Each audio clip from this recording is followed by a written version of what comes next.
Friends, welcome. This is Neetu Kumari. तो आज हम बात करने वाले हैं मैथ के सब्जेक्ट के बारे में, यानी कि आज हम करने वाले हैं मैथ का टॉपिक यानी कि फ्रैक्शन के बारे में। ठीक है, तो फ्रैक्शंस के मैं कुछ 4-5 टाइप हैं जिनको मैं आपको बहुत ही विस्तार से, बहुत ही अच्छे से समझाऊंगी ताकि आपको वो दोबारा कहीं और जो है देखनी ना पड़े। ठीक है, बहुत सारे फ्रैक्शंस हैं जो कि आपको आते भी होंगे, ऐसी बात नहीं है, लेकिन जिनको कई बार होता है कि चीज़ें समझ में नहीं आती हैं, तो एक बार और देख लीजिए ताकि आपको अच्छे समझ में आ जाए। ठीक है, तो बाकी आप यहाँ पे देख ही रहे हैं कि +1 +2 की सोशोलॉजी, BA की सोशोलॉजी, MA की सोशोलॉजी, BA की पॉलिटिकल साइंस, हिंदी, ग्रामर और जो MCQ क्वेश्चन है, यानी कि ये सारा कंटेंट जो है मेरे चैनल पर आपको मिलता है। तो आप सर्च कर सकते हैं, आपको कोई भी टॉपिक चाहिए। और मैं हमेशा ही बोलती हूँ कि अगर किसी के पास कोई टॉपिक है तो आप मुझे कमेंट करके बता सकते हैं।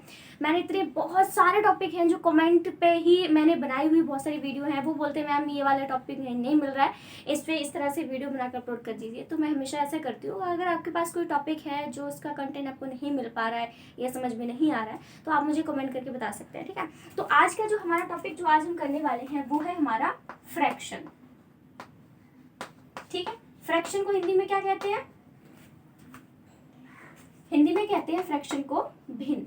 ठीक है, तो आज का जो हमारा टॉपिक है वो फ्रैक्शन के ऊपर है।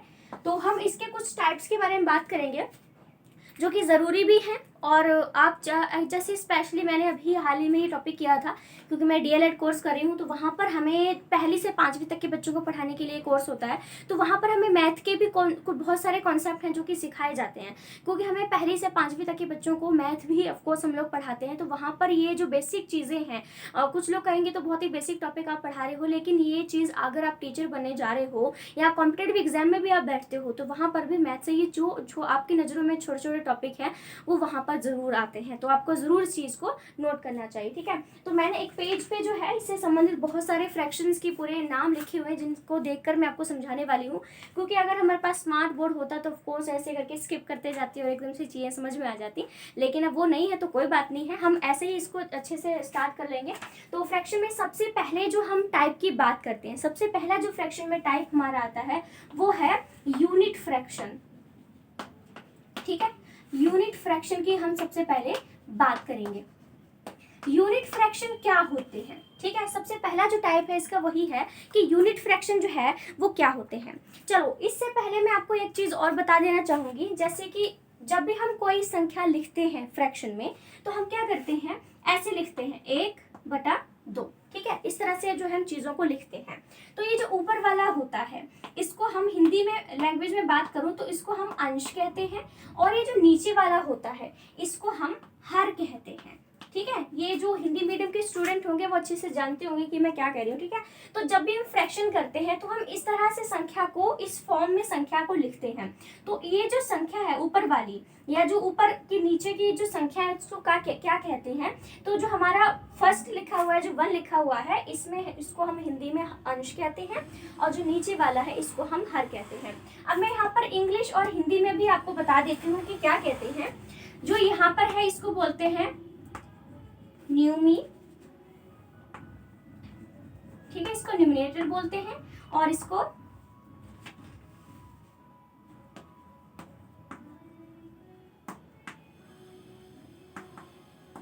ठीक है। तो ये चीज हमारी है कि अगर हम हिंदी में ऊपर की संख्या की बात करते हैं तो उसको हम क्या कहते हैं, उसको हम अंश कहते हैं, और जो नीचे की संख्या होती है उसको हम हर कहते हैं। ठीक है, इसको हम अगर इंग्लिश में मैं बात करूं आपके सामने, तो जो हमारा अंश है उसको इंग्लिश में न्यूमिनेटर बोलते हैं, और जो हर है उसको हम इंग्लिश में डिनोमिनेटर बोलते हैं। ठीक है, क्योंकि मैंने ये चीज़ समझाना ज़रूरी था, क्योंकि मैं अगर हिंदी में आगे चल के मैं हिंदी लैंग्वेज में समझाने वाली हूँ तो आपको अंश और हर का समझ में नहीं आता कि इसको क्या कहते हैं, फिर कमेंट आने लग जाते हैं कि इंग्लिश में बता दो। तो मैंने इसलिए यहाँ पर पहले ही आपको ये कॉन्सेप्ट क्लियर कर दिया है कि इसको हम अंश कहते हैं, और जो नीचे वाला इसको हर कहते हैं, और इंग्लिश में हम उसको न्यूमिनेटर बोलते हैं, और इसको हम डिनोमिनेटर कहते हैं। ठीक है, तो अब हम बात कर रहे थे यूनिट की। यूनिट फ्रैक्शन क्या होता है? ठीक है, यूनिट फ्रैक्शन की हम बात कर रहे थे कि यूनिट फ्रैक्शन कौन से होते हैं। आपको अगर कोई संख्या दी हुई है तो आप उसको देखकर कैसे समझा सकते हैं, या उसको देखकर आप कैसे समझ सकते हैं। तो जो यूनिट फ्रैक्शन होता है उसकी सबसे बड़ी बात ये होती है कि जैसे मैंने अभी अंश और हर की बात करी थी, है ना, अंश और हर लिखा था, तो इसमें हमारा जो अंश होता है, यानी कि जो न्यूमिनेटर होता है, वो क्या होता है, ऑलवेज, यानी कि हमेशा वो क्या होता है, ऑलवेज वो 1 ही होता है। ठीक है। और जो नीचे वाला होता है हमारा, जिसको मैं हर कह रही हूँ या फिर आप डिनोमिनेटर कह रहे हो, ये कोई भी संख्या हो सकती है, 1 2 3 4 5 जो भी संख्या है वो नीचे हो सकती है। लेकिन यूनिट फ्रैक्शन में जो हमेशा ही हमारा न्यूमिनेटर होता है वो ऑलवेज ही क्या होता है, वो 1 होता है। क्या होता है, हमेशा 1 होता है। जैसे मैं यहाँ पर संख्या लिखूं, ठीक है, 1 1, जैसा कि आप यहाँ पे देख सकते हैं कि ये जो हमारा ऊपर का है, ठीक है, ये जो ऊपर की संख्याएं आप देख सकते हैं, इसको हम न्यूमिनेटर कहते हैं, यानी कि इसको अंश कहते हैं। और नीचे की जो संख्याएं हैं वो डिफरेंट हैं, ठीक है। ऊपर की जितनी भी संख्याएं हैं वो क्या है, 1 ही है। तो यूनिट फ्रैक्शन की सबसे बड़ी बात यही होती है, यूनिट फ्रैक्शन वो होता है जिसमें ऊपर का जो हमारा न्यूमिनेटर होता है वो ऑलवेज 1 होता है, और नीचे के जो हमारा डिनोमिनेटर होता है, डिनोमिनेटर नहीं होता, इसको डिनोमिनेटर होता है, वो कोई भी संख्या जो हमारी हो सकती है, ठीक है। याद रखिएगा कि यूनिट फ्रैक्शन में जो हमारा न्यूमिनेटर होगा वो हमेशा 1 होगा, और नीचे का जो हमारा डिनोमिनेटर होगा वो हमेशा कोई भी संख्या हो सकती है। तो ये हमारा पहला टाइप आ जाता है यूनिट फ्रैक्शन का, ठीक है। ध्यान से समझिएगा चीजों को, ठीक है। उसके बाद हम नेक्स्ट टाइप की बात करते हैं। इसका नेक्स्ट टाइप कौन सा आता है, नेक्स्ट टाइप हमारा आता है प्रॉपर फ्रैक्शन। बहुत ही इजी फ्रैक्शन है ये प्रॉपर। कई बार चीजें भूल जाती हैं, दिमाग से स्किप हो जाती हैं, तो उसको याद करने के लिए आप इसको अच्छे से जरूर देखिएगा। सबसे अब जो हमारा दूसरा जो टाइप आता है वो है प्रॉपर फ्रैक्शन, ठीक है। प्रॉपर फ्रैक्शन क्या होता है, और एक चीज मैं आपको बता दूं कि अगर आप हिंदी मीडियम के हो चाहे आप इंग्लिश मीडियम को, स्पेशली हिंदी मीडियम के से आप बिलोंग करते हो, तो आपके लिए बता दूं कि जब भी आपको ये पेपर अटेम्प्ट करते हो तो वहां पर आप हिंदी लैंग्वेज में ही ऑफ कोर्स करोगे, लेकिन जो हेडिंग होती है, किसी भी चीज की हेडिंग होती है, वो आप इंग्लिश में लिख सकते हैं। जैसे आप कोई हिंदी का या फिर कोई सोशियोलॉजी का मान लो आप पेपर दे रहे हो, तो वहां पे आपने जो पॉइंट लिखा होता है, जो हेड पॉइंट होता है, वो आप इंग्लिश में लिख सकते हैं, और नीचे का जो आपका एक्सप्लेनेशन होता है वो आप हिंदी में लिख सकते हो। तो इसीलिए मैंने यहाँ पर जो है वो मैं हिंदी में समझा रही हूँ, तो इसलिए मैंने यहाँ पर जो है आपको इंग्लिश में लिखा हुआ है कि इंग्लिश जो एक ऐसा वर्ड है जिसको इंग्लिश वाले भी बच्चे भी इसको वर्ड को यूज कर सकते हैं, और हिंदी लैंग्वेज के जो स्टूडेंट हैं वो भी इस वर्ड का यूज कर सकते हैं। तो इसीलिए मैंने यूनिट फ्रैक्शन को भी यूनिट फ्रैक्शन ही लिखा, क्योंकि क्या होता है कई बार हिंदी में भी इतनी डीप हिंदी लिखी हुई होती है कि हमें समझ में नहीं आती है, इसलिए मैंने इंग्लिश में ही इसको स्टार्ट करवाया है। यूनिट फ्रैक्शन आप समझ चुके होंगे। अब हम बात कर रहे हैं प्रॉपर फ्रैक्शन क्या होता है, ठीक है। तो प्रॉपर फ्रैक्शन में सबसे बड़ी जो बात होती है वो हमेशा ही मुझे लिखनी पड़ेगी। जैसे मैं यहाँ पर एग्जांपल की बात करूँ हूँ, मैंने ये संख्या इस फॉर्म में लिखी है। मैं आपको पहले बता चुकी हूँ कि जो हमारा फ्रैक्शन होता है वो उसमें हमें संख्या को हमेशा इसी फॉर्म में लिखना होता है ना। तो ये क्या है हमारा, हाँ ये अंश है, और ये क्या है, ये हर है। इसको इंग्लिश में क्या बोलते हैं, न्यूमिनेटर, और इसको इंग्लिश में क्या बोलते हैं, डिनोमिनेटर, ठीक है। ये तो समझ में आ गया आपको। अब मैं बात कर रही थी कि प्रॉपर फ्रैक्शन की पहचान क्या होती है। तो प्रॉपर फ्रैक्शन में क्या होता है कि जो ऊपर की संख्या होती है, जो हमारा न्यूमिनेटर होता है ना, वो स्मॉलर होता है, ठीक है। ये देखिए, ये जो हमारा ऊपर का जो संख्या होती है न्यूमिनेटर में वो स्मॉल होती है हमारे डिनोमिनेटर से, ठीक है। तो ये क्या होती है, ये हमारी लार्ज संख्या बोल सकते हैं, यानी कि जो हमारा नीचे का हर होता है वो बड़ा होता है, और ऊपर का जो हमारा अंश होता है वो क्या होता है, छोटा होता है। तो प्रॉपर फ्रैक्शन में हमारी सबसे बड़ी पहचान यही है कि जो हमारा न्यूमिनेटर होता है इसमें वो स्मॉलर होता है, और जो हमारा डिनोमिनेटर होता है वो हमारा क्या होता है, वो बिगर होता है। बिगर भी यूज कर सकते हैं और लार्जर वर्ड भी आप यूज कर सकते हैं, ठीक है। तो ये हमारे जो है प्रॉपर फ्रैक्शन का एग्जांपल आ जाता है। जैसे मैं और यहाँ पर एग्जांपल की बात करूं,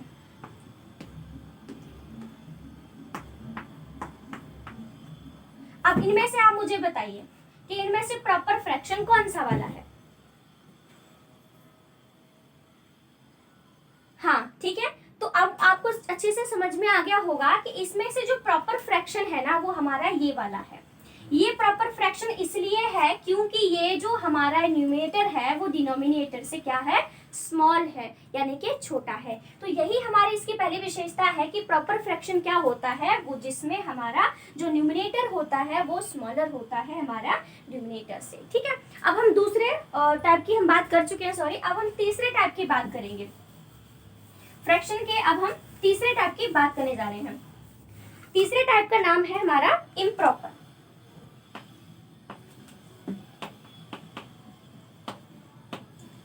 ठीक है, इम्प्रॉपर फ्रैक्शन की हम बात करते हैं।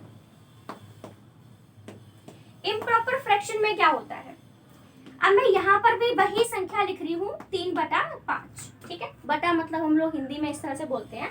तो इसमें क्या होता है, प्रॉपर फ्रैक्शन में क्या था हमारा, प्रॉपर फ्रैक्शन में क्या था, प्रॉपर फ्रैक्शन में ये था कि हमारा जो न्यूमिनेटर होता है वो हमारा जो डिनोमिनेटर होता है उससे बड़ा होता है। ठीक है, इसमें थोड़ा चेंज करना पड़ेगा। तो हमारा प्रॉपर फ्रैक्शन वो होता है जिसमें ऊपर का जो अंश है, जो हमारा अंश है वो क्या होता है, हमारा छोटा होता है, और नीचे का जो हर होता है वो हमारा बड़ा होता है।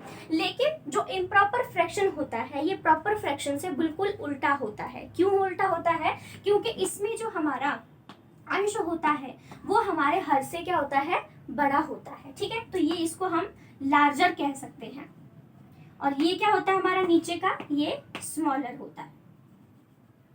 ठीक है, इम्प्रॉपर फ्रैक्शन और प्रॉपर फ्रैक्शन में बस इतना ही है कि जो प्रॉपर फ्रैक्शन होता है उसमें ऊपर का जो हमारा न्यूमिनेटर होता है वो क्या होता है, स्मॉलर होता है।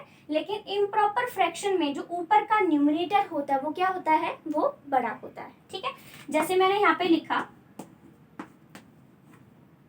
ये और एक एग्जाम्पल है। ये किसका एग्जाम्पल है, ये हमारा इम्प्रॉपर का ही एग्जाम्पल है। क्यों है, क्योंकि इसमें हमारा जो न्यूमिनेटर है वो डिनोमिनेटर से क्या है, बड़ा है। ठीक है, तो ये हमारा प्रॉपर इम्प्रॉपर का आपको समझ में आ गया होगा। अब हम नेक्स्ट की बात करते हैं, वो है हमारा लाइक फ्रैक्शन। ठीक है, लाइक फ्रैक्शन क्या होता है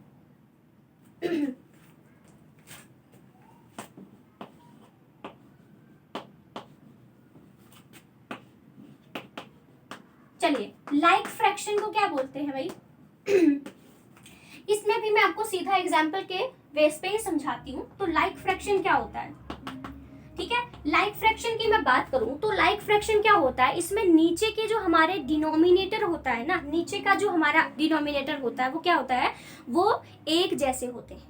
ठीक है, मतलब कि बिल्कुल ही समान होते हैं। ठीक है, तो नीचे के जो हमारे डिनोमिनेटर होते हैं वो एक जैसे ही होते हैं। किसमें होते हैं, ये हमारे लाइक फ्रैक्शन में होते हैं। याद रखिएगा, जैसे मैं इसमें लिख रही हूँ 1 3 5 7। ठीक है, ये क्या है, ये हमारे ऊपर के अंश की मैं बात कर रही हूँ। ठीक है, ये क्या हो गया, ये हमारे अंश हो गया, यानी कि न्यूमिनेटर हो गया। अब नीचे की जो संख्या होगी वो सेम ही होगी, यानी कि जो डिनोमिनेटर होता है वो बिल्कुल सेम होता है। ये देखिए, ठीक है, तो लाइक फ्रैक्शन क्या होता है, लाइक फ्रैक्शन वे फ्रैक्शन होते हैं जिनका जो हमारा डिनोमिनेटर होता है वो हमेशा क्या होता है, एक जैसा ही होता है। नीचे अगर एक एक ही है तो एक ही होगा, तीन तीन ही होगा, चार चार ही होगा, पांच पांच ही होगा। ऐसे जैसे इसमें हमने जब अंश को लिखा, यानी कि हमने न्यूमिनेटर की बात करी, तो उसमें ऊपर की जो संख्या है वो डिफरेंट है, अलग अलग है। लेकिन नीचे के जब हम हर की बात करते हैं, ठीक है, नीचे की अगर हम हर की बात करते हैं तो इसमें वो क्या होता है, हमेशा ही सेम होता है। तो ये हमने क्या किया, अभी चार टाइप की जो फ्रैक्शन है उनको हमने कर लिया। ठीक है, अब हम बात करते हैं इसमें नेक्स्ट फ्रैक्शन की। ठीक है, वो है हमारा अनलाइक फ्रैक्शन। ठीक है, इस क्वेश्चन को आप आगे सॉल्व भी कर सकते हैं, नहीं तो आप इतना भी छोड़ सकते हैं, क्योंकि टीचर या जो भी एग्जामिनर आपसे कोई सवाल पूछता है या फिर कोई क्वेश्चन बनाता है तो वो इतना ही बताता है कि आप मुझे बताइए कि ये चीज़ है क्या। आपने को क्वेश्चन सॉल्व करके नहीं देना होता, आपने बस एग्जामिनर को समझाना होता है कि हाँ जी ये चीज़ है जो मुझे बतानी है टीचर को। एग्जामिनर आपका